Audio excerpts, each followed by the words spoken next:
So we're joined by Paul, director from Mortgage Life. Paul's done a few videos with us in the past, and as we're at this point of time, we're just before Christmas 2024, we wanted an update from Paul just on really what's going on. So Paul, you told me just off air that there's a lot of positive stuff going on right now, so please tell the audience what's going on with borrowing and property. Awesome. Thanks for having me back, Rick. So yeah, I think congratulations to anyone that's sort of navigated the last 12 months. It's been a dicey 12 months, but positivity is high for next year and we're seeing some really good changes. So we're seeing interest rates angling down, which is really positive. A couple of cuts towards the end of this year, and then next year is looking really positive. Around February we should see a bit of rate relief further then. So across the board we're sort of seeing mid fives at the moment, late fives on the residential front, and we're also seeing the banks sort of test rates and bits and pieces dropping back too, which is then also improving the small to medium sized businesses with what they're doing in the vehicle and I guess asset space as well. So all in all, really positive changes.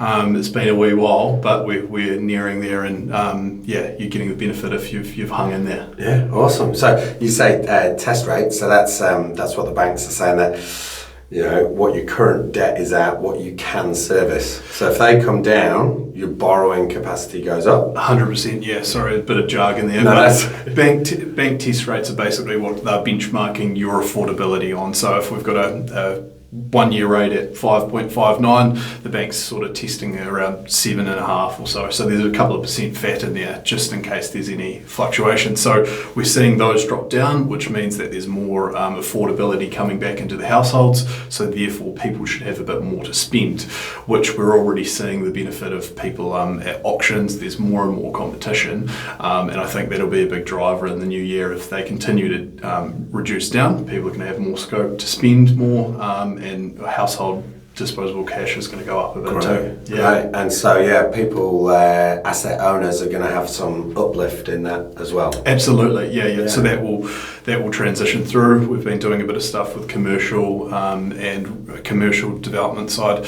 and we've even seen those test rates drop down on that front. So equity releases for commercial, we're seeing late eights as well. So it's all positive. Yeah. Do you know, we've actually just done something similar here in this building, and I couldn't believe it. One of the banks helped, great commercial banker. They said we'll float until the end of February because we think it's going to come down. We're floating at 6 on commercial. Yep. And a lot of the reason for going with them was refinance out a bank from a developer loan. Yep. And shareholder equity release. Yep. So there's a real positive change we've seen around the purpose of funds. Has always been a real tough one in terms of poured all this money into the business or into this asset. I actually want some of it back now. And you almost feel like you're on the naughty list by actually asking, I want some money back. I want your money so I can have my money. Yeah, exactly. But in that space, we've seen a real shift with the banks being more proactive to lend out. I think the test rates on that front, more things are stacking up. So the interest cover that they're requiring was 1.5, 2 times. That's reducing down. So they're actively promoting into that space, and on the same, I've done a few recently, and equity releases of up to $1 million for certain stuff have been achievable and fairly quick turnaround times. So there's some commercial guys that are really hungry for it, and it's good to see. Yeah. And so different to the last 2.5 years. 100%, yeah. Near impossible, and you'd almost want to sort of go on holiday for a couple of months and then come back and hope that it was done. But yeah, we're seeing that it's just cycles, and I guess with the residential space being so strong for so long, we've seen that commercial's probably been on the back burner because banks have made so much money in the residential space. A bit taboo to say that, but yeah, the concentration's been on that. So it's good to see it, and again, business owners in general across the board are due a few favours, which is really promising. Great. And so there could be some really good opportunities for people out there next year thinking about this, that the bank might have just said no. Yep. but actually don't take that as a no forever. Yeah, correct. Yeah, Really don't get disengaged by that. It's a year by year, so they'll obviously be doing their risk assessment year on year, and there's also certain industries as well that are affected depending on the time. So we've seen across the board it's getting easier, which is positive. But I guess that's a key one around the people that you're surrounding yourself with. Make sure you've got the accountant, the lawyer, your broker, whoever it is, your banker, on board, so you're all working towards the same thing. Because I think the biggest issue we've seen at the moment is, especially in the residential space, you can get your application in the system. It's taken 5 to 10 days to be picked up and assessed. It's being assessed at that point. It's not approved. So then it might be a couple of days to get information back.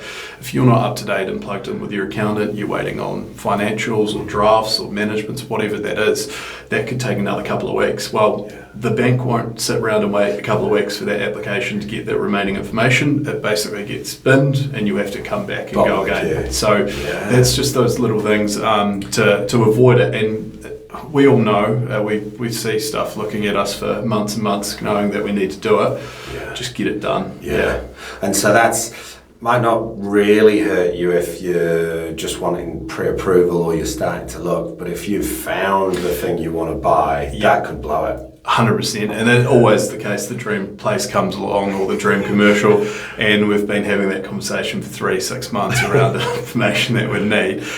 So it's just getting things in order, getting your household in order to avoid that, because you only need to get burnt on it once. And also the other thing is, in doing that, if it's all there and we don't get the answer from maybe one provider that we wanted, we can actually pivot and go to other providers, because they all have different unique propositions at the moment. So if it's all there ready to go, it is easy to move, and some providers will want less than others. So Great. Getting ahead of it. Okay, perfect.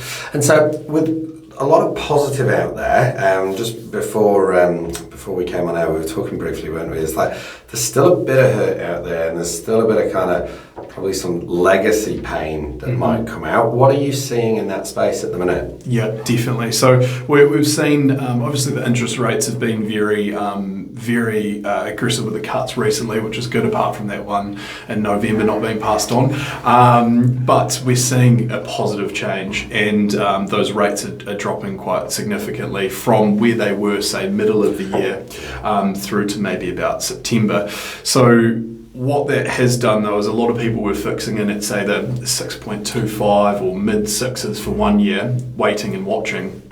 And then these drops have passed through in the last few months, which have been very aggressive. But it means that you're still probably fixed till the third quarter of next year. So there's still a bit of hurt. So these interest reductions, with my repayment dropping by $60 or $100 a week, depending on your loan balance, we're not actually going to see the fruits of that until next year, middle of next year, depending on if you've broken your loans and so forth. So I would say to those that are looking to or can upsize or make that play, they're the ones that are really winning with the OCR cuts and rate reductions. So if you're in a place to play in that market, first home buyers, what you're going up against versus maybe middle of next year when investors and so forth start coming back into the market.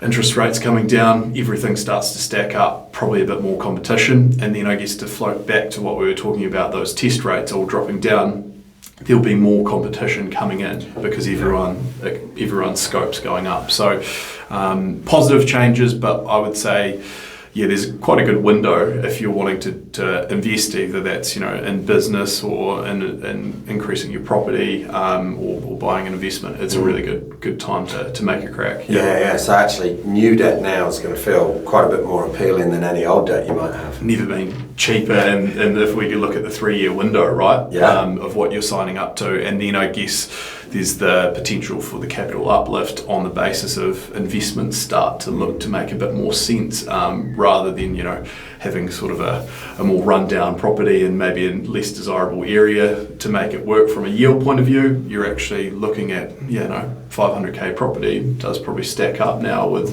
rents and everything. So they're all starting to kind of make a bit more sense now. Great, that's fantastic. And so, someone looking at this right now, we're just about to get into the Christmas break. What would you be suggesting they look at? What's just a bit of advice for what you think next year could hold. I think first of all, just take a decent break. Everyone needs to wind down. We've been running for the last few years. It feels like, especially business owners, it's been a hard slog.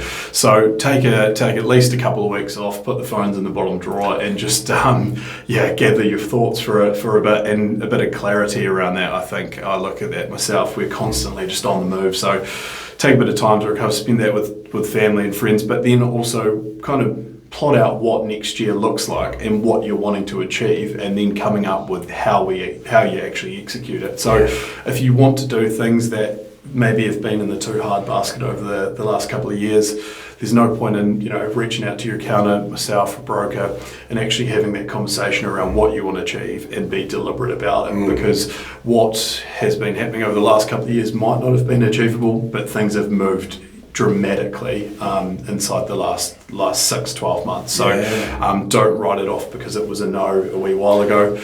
And then also around the investment with the business, maybe you've just been pushing things down the road a wee bit, not investing in plant and machinery and bits and pieces.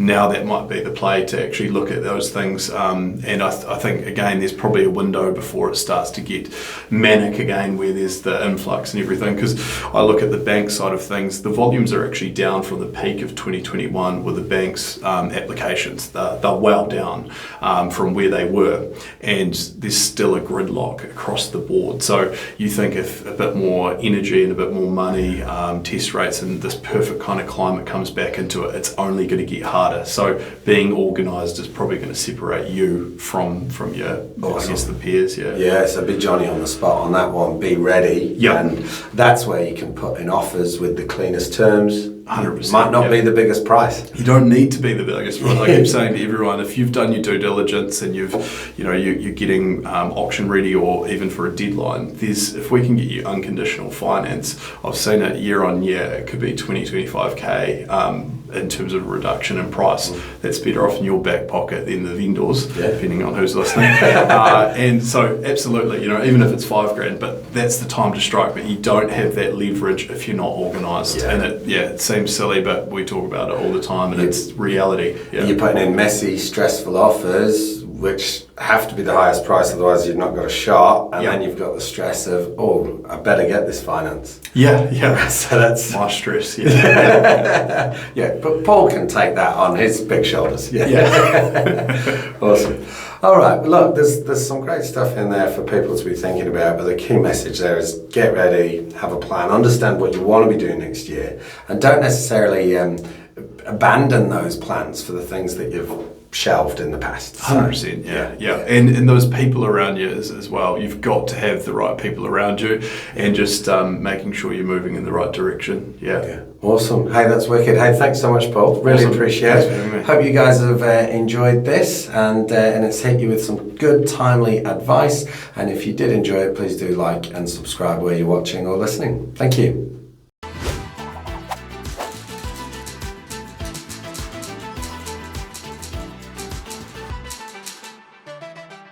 Welcome to Sidekick TV. I'm your host, Rick Thorpe. Sidekick TV is the place for Kiwi business owners and entrepreneurs to learn all about finance, accounting, and how to run and operate a business in New Zealand. We're going to interview experts from the finance realm and fellow Kiwi business owners. Stay tuned.